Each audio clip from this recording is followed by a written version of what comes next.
couches sociales et de toutes sensibilités politiques, de gauche comme de droite. Toutes les sensibilités philosophiques et religieuses étaient représentées au sein de la résistance. De nombreux étrangers ont aussi combattu aux côtés des résistants français, antifascistes italiens, anti-nazis allemands, républicains espagnols, réfugiés en France, immigrés polonais, arméniens, juifs apatrides. Ici, dans le Carmozin, ils étaient nombreux à combattre cette occupation allemande, à refuser le régime de Vichy et la collaboration, à refuser la répression et les mesures antisémites, avec la volonté chevillée au corps de combattre pour la liberté. Louis Torcatis était l'un d'eux.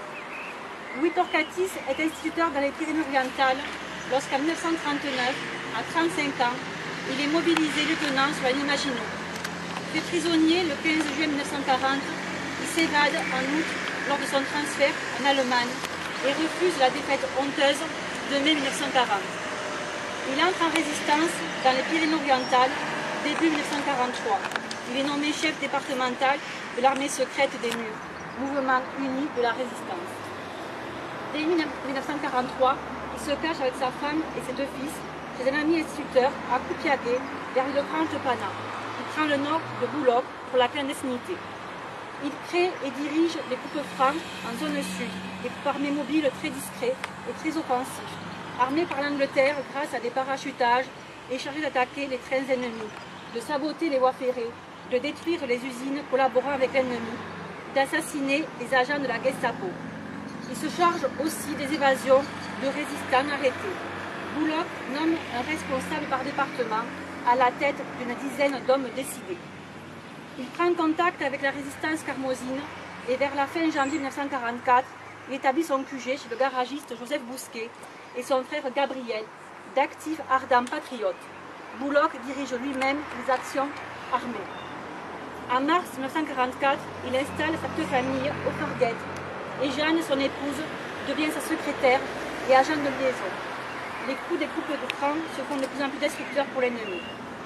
Mais les services allemands et la police française surveillent et noyotent les différents groupes actifs. 4 policiers de la brigade de Marty de Toulouse vont obtenir à Rodez, ce jeudi 18 mai 1944, l'adresse d'un certain Boulogne du côté de Carmaux. Ils vont tromper des membres du réseau et Torcatis va se rendre à ce rendez-vous, ici même, en bas de Côte-Rouge, où 3 policiers le capturent avec 2 autres résistants et lui passent les notes dans le dos. Ces derniers fuient et Torcatis court lui aussi vers le centre-ville. Une première balle l'atteint aux jambes. Il tombe, se relève et court à nouveau. Il est atteint par une nouvelle balle dans le dos. Les policiers s'enfuient vers Toulouse.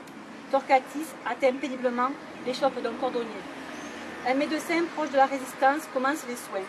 On lui enlève les menottes et on le transporte à l'hôpital des Mines où il décède dans la nuit du 18 au 19 mai 1944. Lors de ses obsèques, le dimanche 21 mai, en pleine occupation, un cortège de 10 000 personnes l'accompagnent jusqu'au cimetière de Sainte-Cécile. Les derniers mots de Louis Torcatis auront été « Vive la France ». Pour Boulogne et pour tous ceux qui ont payé de leur vie en gagnant pour nous la paix, je demande d'observer une minute de silence.